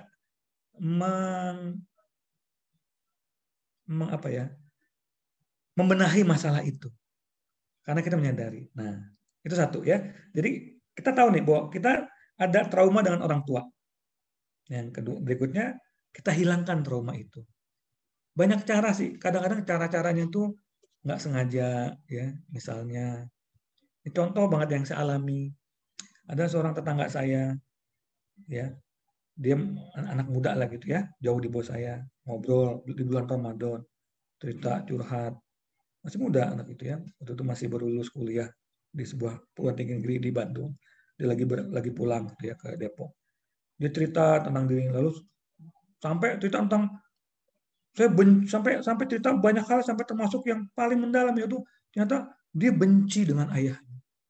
Bang Hilmi, maaf ya, saya nggak boleh curhat. Ya silakan dek. Saya tuh kecewa dengan ayah saya. Wah kaget saya. Kenapa? Saya benci sama anak saya, ayah saya. Kenapa kamu benci, nak? Saya benci. Ayah saya tuh sama ibu saya kasar. Ayah saya nggak pernah muji saya. Ayah saya gini. Sampai saya ikut nangis loh. Karena melihat, saya nggak nyangka anak ini pinter, cerdas, baik hati. Ya, sama tetangga tuh sopan, tapi ternyata menyimpan dendam yang begitu besar pada ayahnya. Rajin ibadah, aktivis dakwah, bahkan seperti itu. Sambil astagfirullah. Jadi saya cerita, saya nggak berusaha untuk saya katakan berarti dek kamu punya perasaan itu ya sama ayah kamu. Iya, padahal saya kenal ayah kamu loh dek. Ya. Ayah kamu kan rajin ya sholat ya, jadi pengurus masjid sama-sama saya ya, pengurus RT juga ya, bilang gitu. Tapi dek, adek boleh dengar cerita saya nggak dek? Boleh cerita ya dek? Tahu nggak dek? Kalau Allah Allah ngasih satu permintaan pada saya sekarang. Saya minta satu sama Allah. Ya Allah, kembalikanlah ayah saya ke dunia ini. Kenapa Bang? Karena ayah saya meninggal saat saya masih umur 6 tahun. Saya bilang. Tahu nggak Dek? Saya bilang. Tak ada yang lebih indah. Tak ada yang membuat saya ngiri. Setiap saya melihat ada teman saya saat kenaikan kelas, saat jalan-jalan dia diantar oleh ayahnya, saat ke mall dia diantar oleh ayahnya. Tak ada yang membuat saya bisa sedih, ngiri, dan menangis selain melihat itu. Kalau saya boleh minta, segalak apapun ayah saya, nggak apa-apa. Yang penting dia ada di dunia ini. Saya ngomong gitu dan saya bernangis. Sekarang pun saya menangis karena saya ingat anak ayah saya. Apa yang terjadi? Subhanallah. Berapa pekan kemudian, dia sering jalan sama ayahnya itu. Ke masjid bareng, jalan-jalan bareng, segala macam. Dan saya tanya, kamu kayaknya udah akrab lagi. Iya Bang, ternyata apa yang Abang sampaikan, cerita Abang itu membuat saya berpikir ya. Seburuk-buruk ayah kita, dia tetap ayah kita ya Bang ya. Nggak bayangin kalau saya nggak punya ayah ya. Subhanallah. Jadi bagi yang punya trauma dengan orang tua, kembalikan situ aja lah. Seburuk-buruk orang tua kita, dia pernah membesarkan kita. Dia pernah merawat kita. Dan dia adalah manusia biasa yang punya kelemahan, punya emosi, ya, punya kekurangan yang mungkin dia kalau bertanya, aku nggak pengen jadi ayah yang galak gitu. Aku nggak pengen jadi ayah yang nganggur seperti ini. Ayah yang kayaknya seperti nggak berdaya. Tapi mungkin dia begitu. Ya, mungkin ya. Makanya kita harus banyak mengerti kepada orang lain. Ya, bahwa manusia itu tempatnya salah. Manusia itu nggak ada yang sempurna. Termasuk saya. Saya bicara di depan Anda ini seperti kayak orang hebat, kayak psikolog gitu ya. Tapi istri saya tahu saya seperti apa. Anak saya tahu. Ya, tapi kami bersepakat menerima kelebihannya, ya, berfokus pada kelebihan pasangan kita dan orang tua kita atau siapapun yang dekat kita lupakan kekurangannya. Kita lupakan kesalahan-kesalahannya. Insya Allah nggak ada trauma. Insya Allah nggak ada dendam. Karena dendam itu berasal dari ketidakrelaan kita pada kondisi yang pernah kita alami. Ya, kira demikian begitu. Ya. Menarik gitu ya. Masih banyak ya pertanyaan dari sahabat pelita Al-Quran. Selanjutnya dari sahabat Nadifa dari Tangerang gitu ya. Izin bertanya mengenai konsep ego dalam psikologi yang sering memberikan narasi dalam kepala akan hal-hal yang bersifat habit. Misalnya begini, Bang Hilmi. Kita sudah ingin tidak marah kepada seseorang, tetapi di benak kepala kita ini bilang gitu ya, marah adalah solusi. Ini sebaiknya bersikap seperti apa gitu ya? Marah itu sebagai apa? Tadi apa? Maaf. Oh ini, yang dari Nadifa ya? Iya. Bukan. Ya. Mengenai konsep ego dalam psikologi yang sering memberikan narasi dalam kepala akan hal-hal yang bersifat habit. Misalnya kita sudah ingin tidak marah kepada seorang, tetapi benak kepala kita bilangnya marah adalah solusi. Ya memang gini. Teorinya bagaimana suatu karakter terbentuk ya, pribadi terbentuk di teori begini. Berasal dari perilaku yang sering kita lakukan, jadi kebiasaan, dan kebiasaan yang kita jaga itu ya akan menjadi sebuah karakter. Itu tadi begitu. Jadi apa yang dikatakan oleh Nadifa ini mungkin tanpa sadar kadang-kadang marah itu menjadi karakter kita, pemarah itu. Karena kita dulu atau mungkin sekarang ya tidak berusaha untuk mengendalikan marah kita. Jadi kita ikuti ego kita, pikiran-pikiran kita. Udah marah aja gitu kan. Ya, makanya tadi kan kata Rasulullah, ya orang yang paling baik adalah orang yang lambat marah, cepat sadar. Jadi Rasul pun tidak menafikan bahwa manusia itu ada rasa marah. Ya, subhanallah ya, Rasulullah ya. Beliau mengatakan tadi apa hadisnya itu? Orang yang baik adalah orang yang lambat marah tapi cepat sadar. Jadi kalau kita marah cepat sadar dan itu hanya kita yang bisa mengontrol memang. Disinilah ujiannya. Sebab kalau menahan marah gampang, menahan emosi gampang, ya mohon maaf, di dunia ini mungkin semua orang adalah orang-orang yang serba bijaksana, serba wah luar biasa.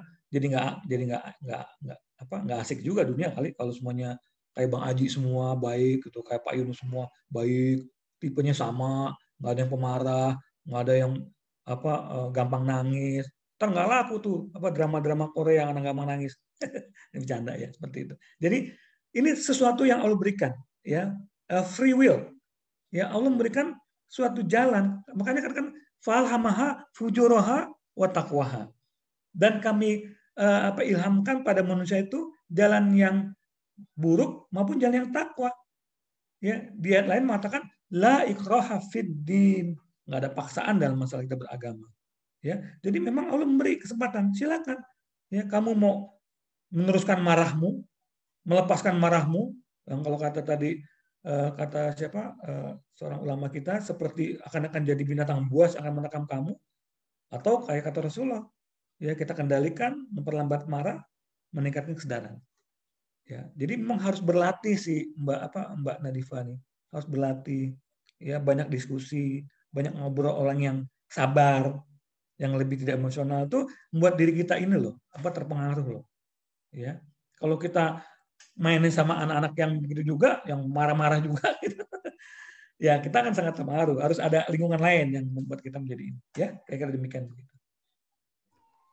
Ya, menarik. Kalau tadi ini selanjutnya ada pertanyaan dari sahabat Senandika gitu ya. Jika ada seseorang yang tidak mudah marah, tapi jika ia marah hanya diam dan meluapkannya dengan menangis, Bang. Ya. Apakah itu baik dari sisi psikologis ya? Ya. Menangis adalah salah satu cara kompensasi kita untuk menahan marah. Saya pernah loh begitu. Ya. Saya waktu itu masih kuliah, ya. Waktu itu ada laporan, saya kan dulu kan kalau psikologi itu kan kayak kedokteran ya. Emang kita dari fakultas kedokteran dulunya. Kita praktek 2 tahun. Di rumah sakit jiwa, di sekolah, di panti asuhan. Saya menangani klien buat laporan, ya, dan laporan ke dosen pembimbing, ya kan. Saya udah saat dimana hari Rebo tuh terakhir laporan, tapi hari Selasa saya ngasih laporan terakhir itu ke dosen itu entah bagaimana kali ya, ya minta saya untuk intake lagi, datang lagi ke klien, padahal tinggal besok, dan itu udah sore, ya, dan saya dikasih tahu gini, wah dibangkitkan tentang hal-hal yang lain tuh, ya, kamu harus rajin, kamu harus gini. Saya tuh mau marah ya, saya marah sebenarnya karena ya ampun dosen tega banget tinggal besok saya suruhin lagi, kan nggak mungkin gitu loh. Mana anak kecil lagi, anak kecil kan susah untuk diajak wawancaranya kan, tahu sendiri anak kecil kayak gimana. Ya, yang terjadi saya marah. Tapi kan saya nggak mungkin gebrak-gebrak meja di depan dosen, ya makin dapat saya kan. Nggak mungkin saya marah-marahin dia. Nggak mungkin saya apalagi nonjok dia, nauzubillah min dzalik ya. Yang saya lakukan apa? Saya nangis. Jadi Bang Haji, saya nangis. Nangis. Sampai dosen saya bingung. Kamu kenapa nangis? Kamu kenapa nangis? Sebenarnya saya marah, ya kan? Tapi saya larikan dengan menangis, gitu kan. Nah, itu memang reaksi yang wajar saja dalam setiap orang. Ya, orang macam-macam. Jadi kan sebenarnya katarsis itu, Bapak Ibu sekalian. Jadi katarsis adalah suatu cara dalam kita itu untuk melampiaskan emosi kita. Emosi bisa gembira, marah, sedih, ya dan segala macamnya. Ya, dengan katarsis bisa macam-macam. Ya, kalau misalnya dengan nangis itu yang paling gampang. Yang paling gampang nangis. Ya kalau sedih nangis, ya kan? Nauzubillah ya.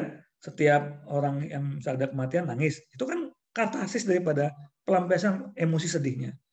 Atau ada orang yang sedih dengan apa? Main band. Sedih naik gunung. Saya punya temen loh, kalau lagi sedih naik gunung. Keren nggak Bang Haji? Kalau lagi sedih, lagi kesel, dia naik gunung. Ya, ada orang yang marah, nonjok. Nah itu yang bahaya. Katarsis nonjok.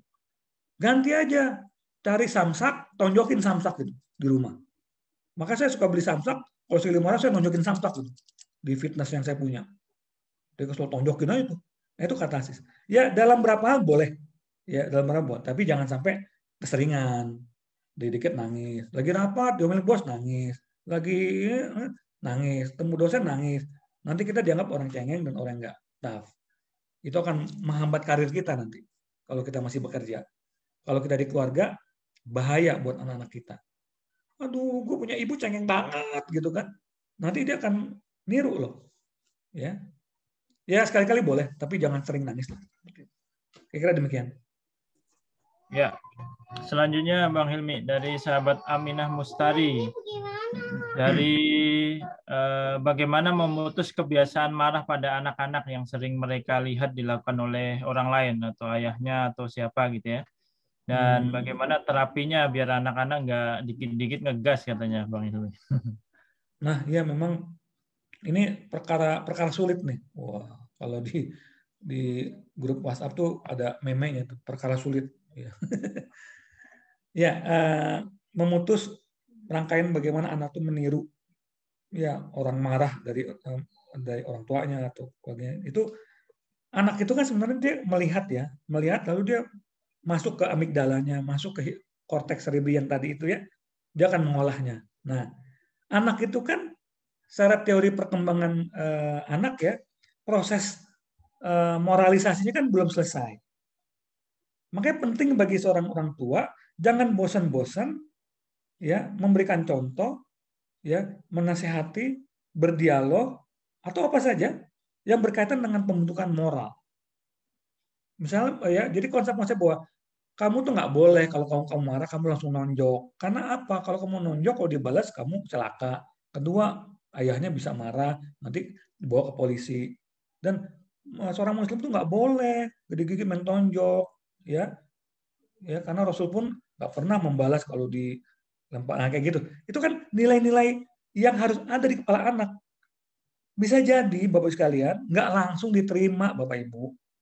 Jangan begini, aduh Pak Himi teh bohong, saya udah ngasih tahu, tapi itu anak jadi begitu juga. Ya, ingat loh, apa yang kita ucapkan itu tuh terpatri di memori dia.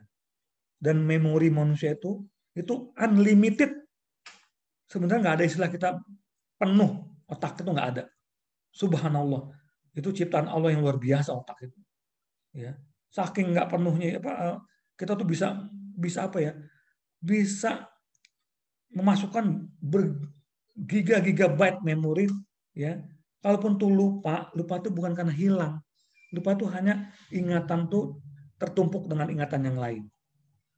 Ya, nggak pernah dibuka lagi. Makanya kan seorang hafizah itu kan selalu melakukan proses pengulangan lagi kan? Karena kalau nggak lupa, ya sebenarnya bukan hilang, hanya lupa, tertumpuk dengan ingatan yang lain. Nah, anak itu bisa jadi habis kita omongin, ya kelihatannya keluar tengah, masuk tengah kiri, keluar tengah kanan kan, seperti itu. Tapi enggak, Bapak sekalian.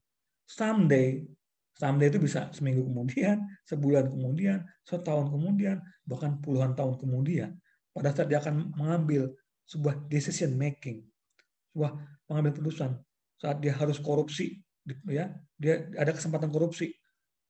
Wah, enak nih korupsi nih, gue bisa di rumah lagi nih. Tiba-tiba keluar tuh omongan ibunya, omongan kita. Nah, apapun terjadi, kalau kamu nanti sudah besar, jadilah orang yang jujur. Karena Rasulullah itu, ya, jadi Rasul itu karena jujur. Dan jujur adalah modal kita untuk hidup. Dengan jujur, kita tidak akan susah hidup kita. Kamu tahu nggak? Susah itu dalam arti bukan karena kamu kaya, kamu miskin. Kamu kaya tapi nggak jujur, kamu juga akan susah. Kamu akan ditangkap segala macam, kamu akan dibenci, nggak berkah segala macam. Kita pernah ngomong berapa tahun lalu, itu bisa ini loh, kadang-kadang beberapa tahun kemudian anak kita tuh keluar tuh omongan kita. Jadi kuncinya ya jangan cepat-cepat ingin mendapat hasil terhadap apa yang kita lakukan pada anak kita. Kita pasti akan emosi. Nah, tadi itu harapan yang tidak realistis membuat kita jadi gampang marah. Ini anak setan, bukan? Kamu anak setan. Nah, aku bilang anak setan. Iya, dibilangin nggak ngerti. Lah kalau aku anak setan, ibu apa? Gitu kan? Nah, bisa dibalikin gitu loh. Ya, misalnya gitu. Baik, kayak demikian.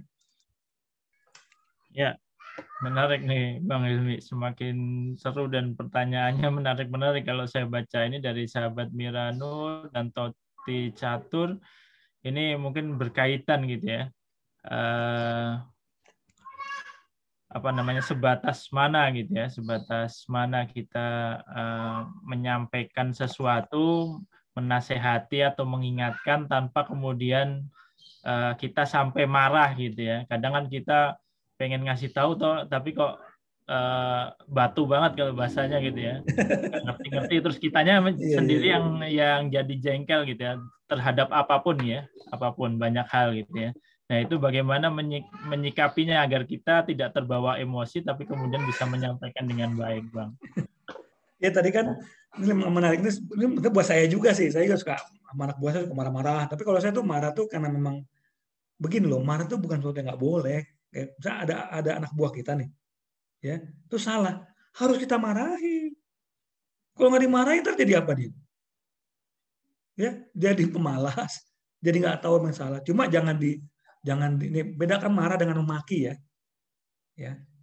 Memaki, kalau memaki itu goblok kamu, tolol kamu apa ini kan, kamu nggak bisa apa-apa. Nah, tapi kalau kita marah, aduh, kamu ini gimana ya? Coba sih. Nah, itu kan marah, tapi kemarahan yang terkendali gitu loh. Ya kalau kita nggak marah, pekerjaan nggak bener, nggak bener juga kalau kita harus marah. Kan kata Imam Syafi'i, ya orang lambat marah pun juga dianggap orang yang kurang, gitu loh kan. Ya diinjak kakinya, ya enggak apa-apa, baru kaki diinjek, apa-apa. Ditendang lututnya, ya baru lutut, nggak kena perut. Perutnya ditendang, ya lah nggak apa-apa, baru perut belum kena mata. Matanya kena, ya alhamdulillah baru mata belum mati gitu kan. Ya nggak boleh juga begitu ya. Jadi kita harus asertif terhadap apa yang harus kita harus lakukan benar. Nah, permasalahan begini, kenapa kita jadi marah-marahnya berlebihan pada saat ada sesuatu yang apa yang harus kita beritahu, entah anak buah kita, entah anak kita, entah siapa saja yang kita berhak ya. Ya, nah itu karena memang kita selalu punya apa ya, manusia itu kan orang apa, sifat manusia itu apa ya, ajal tuh tergesa-gesa ya, pengen cepet-cepet ya, manusia kan begitu, termasuk saya juga ya kan, karena pengen cepet-cepet jadi setiap apa yang diomongkan pengen langsung cespleng gitu loh. Nah kunci satu ya, sabar, mau nggak mau deh sadar bahwa apa yang kita omongkan tuh bisa langsung orang terima, bisa enggak, bahkan berkali-kali kita ngomong pun ya kadang-kadang orang baru bisa mengerti ya, seperti itu. Saya pernah mengalami suatu anak buah saya itu nggak pernah berkali-kali salah. Kan saya punya kolam renang ya.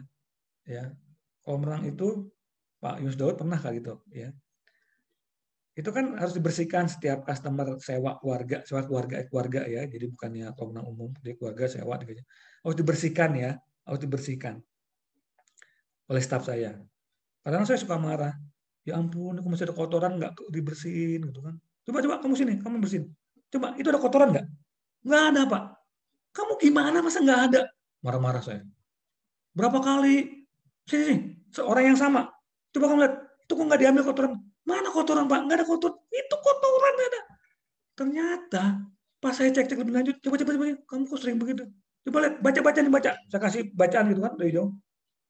Nggak kelihatan, Pak. Lah, kamu rabun ya?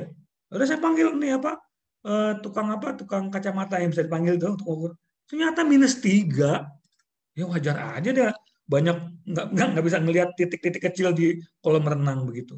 Nah, jadi bisa jadi orang yang nggak nurut tanda kutip, nggak ikut perintah kita tuh bukan karena dia nggak mau, karena dia ternyata ada gangguan lah, nggak denger lah, matanya bermasalah lah. Nah, makanya kita harus komprehensif kalau melihat sesuatu tuh. Jangan langsung udah kita marahin masih begitu. Ini orang bego, tolol, cek dulu. Ya, kenapa dia begitu? Gitu kan. Ya sabar kuncinya. Ya. Nah. Ya. Selanjutnya mungkin sahabat Pelita Trans.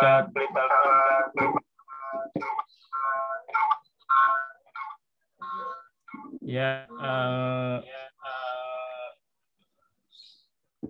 mungkin pertanyaan terakhir sebelum kita tutup ya, Bang Hilmi ya.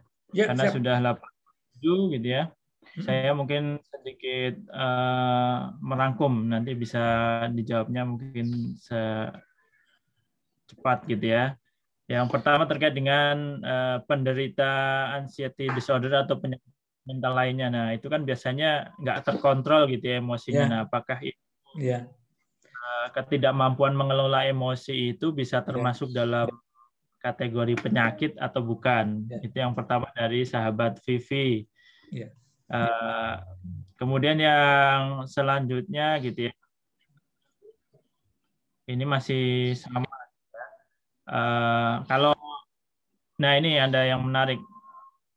Ketika ada seseorang yang kemudian tiba-tiba marah gitu ya, disebabkan oleh hal-hal yang nggak masuk akal atau halusinasi atau sejenisnya gitu ya, bagaimana cara uh, menghadapinya. Dan terakhir gitu ya, kalau tadi kan melampiaskan emosinya dengan menangis. Nah, kalau ini biasanya hanya diam, diam. Nah, itu bagaimana, Bang Hilmi? Silahkan, ada 3 ya. itu, Bang Hilmi. Baik. Ya, jadi begini, ini pertanyaannya Mbak Vivi ini menarik ya, karena jujur aja, saya pun juga termasuk yang menderita anxiety disorder. Ya, salah satu yang membuat saya masuk psikologi adalah saya ingin menyembuhkan diri saya. Ya, saya ini mengalami kecemasan tuh bahkan sejak kecil itu sesuatu yang sangat parah. Saya bisa orang yang cemas tuh biasa akan mencari kompensasinya dengan misalnya apa? Orang yang cemas penyakit biasanya dia akan mencuci tangan tuh berkali-kali, sehari bisa puluhan kali, ratusan kali, ribuan kali bahkan. Ada orang cemas dan ketakutan di rumahnya, dia bisa mengunci pintu berkali-kali menjelang tidur. Bangun, kunci lagi. Padahal udah kunci, bangun cek, kunci lagi. Bangun cek, macam-macam ya. Kecemasan tuh jadi anxiety disorder ya ataupun yang bersifat gangguan klinis itu adalah ujian dari Allah ya, sesuatu yang terjadi pada diri kita seperti halnya orang kena penyakit diabetes ya kan, itu kan siapa sih yang mau diabetes, tapi kan kenyataannya itu diturunkan ya. Itulah bagian daripada kebesaran Allah juga, bahwa manusia tuh ada yang begini, ada yang begitu. Jadi saya pribadi menerima kondisi saya itu, dan saya bahkan mencoba untuk mempelajari dengan saya masuk psikologi, bahkan sampai S3 gitu kan, agar saya tahu apa itu penyakit-penyakit kejiwaan dan bagaimana cara menghandlenya. Banyak hal yang saya dapat. Ya, banyak hal yang saya dapat. Salah satunya adalah ternyata memang anxiety disorder itu ya, itu gangguan kecemasan di mana kita merasa cemas berlebihan. Kecemasan itu sebenarnya sesuatu yang perlu. Karena kalau orang nggak cemas, dia akan cuek. Orang cuek nggak bakal maju, mati malah. Iya, ketika jalan, nyebrang jalan, dia cuek aja. Nggak cemas, nggak takut ada mobil, ada motor. Jalan-jalan aja, tabraklah mati. Nggak tengok kanan kiri. Bahaya kan? Kecemasan itu adalah sebenarnya menyelamatkan kita daripada bahaya. Ya, alertness. Tapi kalau berlebihan, memang mengganggu. Tapi kalau teman-teman di sini atau Bapak Ibu mengalami gangguan itu, jangan bersedih, jangan mengutuki diri kita, ya. Kita coba cari tahu apa masalahnya, cemas terhadap apa, ya. Kita kalau memang kita nggak bisa sendiri, ya konseling kepada psikolog atau kepada teman yang kamu percaya. Karena kadang-kadang kecemasan itu hilang, sembuh, ya atau nggak terlalu banyak umat lagi, karena omongan-omongan orang yang pas sama kita. Dan jangan coba-coba ya teman-teman di sini. Orang pencemas dibilang, udah kamu jangan cemas. Jangan ngomong begitu. Karena dia akan, saya lagi cemas, kamu bilang gak cemas gimana sih? Gitu kan, malah jadi marah gitu kan. Ya, kadang-kadang kita pengen jadi psikolog gitu ya. Ya, aduh aku lagi cemas nih, Bang Haji. Bang Haji bilang gini, makanya jangan cemas. Gitu. Ya orang, ya gimana sih gitu kan? Dia akan marah ya. Dengerin aja, oh kamu lagi cemas ya? Apa sih buat kamu cemas? Gitu loh. Oh seperti itu ya. Coba kenapa ya begitu gitu. Kadang-kadang kita dengerin begitu aja orang akan sembuh sendiri. Termasuk kita juga. Kalau saya lagi cemas nih, saya nelpon teman saya yang biasa menampung kecemasan saya, dan alhamdulillah ya bisa mengurangi. Atau ya kita baca Quran, kita sholat. Oh itu metode-metode yang sangat luar biasa. Ya, yang paling mantap itu saat kita tahajud itu menghilangkan kecemasan. Oh, itu paling mantap itu. Ya. Silakan kita menangis di sana, bahkan tangisnya seorang yang bertahajud malam hari itu kan Masya Allah ya, disaksikan ya oleh para malaikat, dicatat itu. Ya. Karena memang secara dampak psikologisnya itu luar biasa. Ya, kita berdialog sama Allah. Karena memang terapi psikologi itu adalah dialog. Ya, dialog kepada psikolognya. Nah, coba kita dialog dengan Allah. Jadi kalau kita masih sadar, itu berarti kita masih dalam kategori normal. Oh, saya pencemas, itu sadar. Ya, itu akan jadi penyakit klinis yang berbahaya kalau kita udah nggak merasa itu penyakit. Padahal kita sebenarnya bermasalah, ngomong sendiri, ya, merasa dirinya nabi, oh, kan banyak kasus kayak gitu kan, telanjang di jalan-jalan, nauzubillah min. Ya, jadi tak usah khawatir ya, yang anxiety disorder, yang merasa cemas, merasa ini, takut. Justru kalau Anda masih merasa, itu berarti Anda masih normal. Tinggal jangan dipiara, ya jangan piara. Kalau cari sendiri ininya dengan sendiri, metode self terapi. Kalau masih kurang bantuan psikolog, boleh silakan. Ya, demikian ya kira-kira ya. Baik, luar biasa gitu ya Mas. Masih banyak gitu ya yang pengen didiskusikan, tapi agenda kita, waktu kita sampai 8.30 yang membatasi gitu ya. Sebelum ditutup mungkin mohon ke Bang Hilmi untuk menyampaikan gitu ya closing statement gitu ya terkait dengan emosi marah ini gitu ya, yang tadi sudah dibahas dari perspektif psikologis maupun Islam.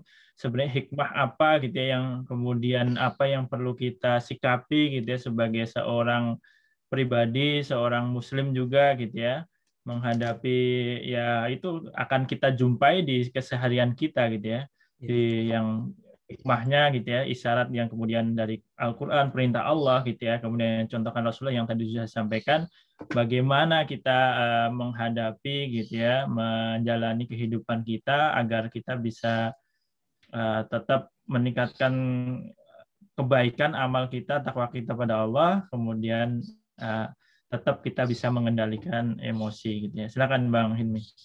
Ya, para pemirsa yang dimuliakan Allah, alhamdulillah di penghujung kegiatan acara kita ini kita bisa bersama-sama ya sharing ya, karena memang baik apa yang saya sampaikan maupun pertanyaan dari Bapak Ibu sekalian itu buat saya pun sebagai refleksi diri, buat Bapak Ibu tentunya adalah informasi yang insya Allah bermanfaat. Jadi pada prinsipnya marah itu adalah sifat manusia, ya, bagian dari kehidupan kita. Ya, dia bukan sesuatu yang buruk, ya, bukan suatu kekurangan, tetapi sebenarnya sesuatu yang memang ada dan tugas kita hanya mengendalikan saja. Ya, sehingga marah itu menjadi sesuatu yang terkontrol, menjadi sebuah reaksi-reaksi alamiah seperti biasa dan tidak membuat kita menjadi terganggu baik secara psikologis, fisiologis, apalagi keimanan dan akhlak kita. Ya, jadi kuncinya ya jangan ya kita ikuti marah kita. Ya, jadilah orang yang kata Rasulullah apa tadi? Lambat marah, ya cepat sadar. Ya, insya Allah hidup kita berkah. Terima kasih. Amin.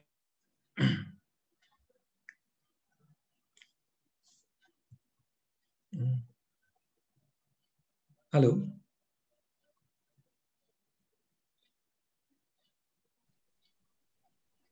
Halo Bang Haji. Bang Haji mana ya? Terpental Bang Haji.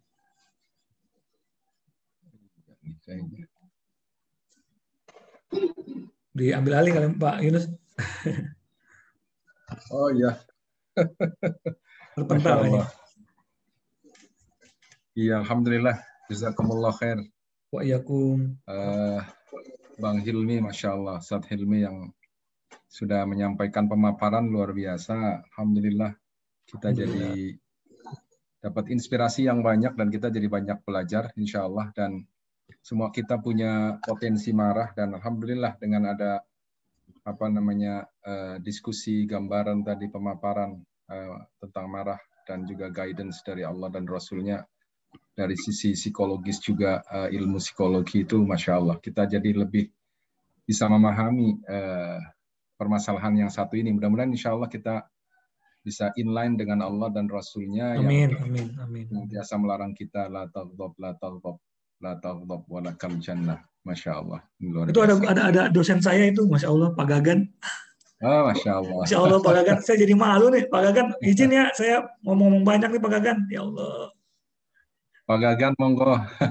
Masya Allah. Alhamdulillah. Terima kasih. Saya kembalikan kepada Bang Aji. Insya Allah tadi agak ini ya. Mohon maaf, koneksi terputus gitu ya. Baik, sahabat pelita Al-Quran sekalian, gitu ya. Kita sudah sampai di penghujung agenda kita pagi hari ini. Terima kasih sekali lagi buat Bang Hilmi, jazakallahu khairan. Semoga berkah buat kita semua, bermanfaat gitu ya. Di pagi hari ini, insya Allah kita bertemu lagi 2 pekan yang akan datang di tanggal 28 Februari. Insya Allah bersama kita bersama-sama mengkaji kembali gitu ya di tanggal 28 Februari di serial kajian keajaiban Al-Quran dan As-Sunnah. Sebelum ditutup gitu ya, kami menginformasikan bagi para jamaah, bagi sahabat pelita Al-Quran sekalian yang ingin berdonasi untuk kegiatan komunitas pelita Al-Quran bisa melalui rekening berikut BNI Syariah 0649375961 atas nama Muhammad Irsyad. Dan bagi sahabat pelita Al-Quran sekalian, insya Allah tadi banyak pertanyaan, apakah rekamannya tadi ada yang ketinggalan gitu ya, kemudian belum menyimak dari awal gitu ya, apakah ada di YouTube? Insya Allah nanti akan kami unggah di YouTube rekamannya gitu ya, di komunitas pelita Al-Quran channelnya, atau bisa melalui link yang tampil di layar Bapak Ibu sekalian di bit.ly YouTube KPA. Dan silakan juga follow Instagram kami di @pelitaquran.id gitu ya. Insya Allah nanti akan kami update gitu ya rekamannya, dan dari serial yang terakhir yang 13 bersama Ustadz Hartanto Saryono Al-Hafiz sudah kami unggah di YouTube. Silakan bisa disimak kembali.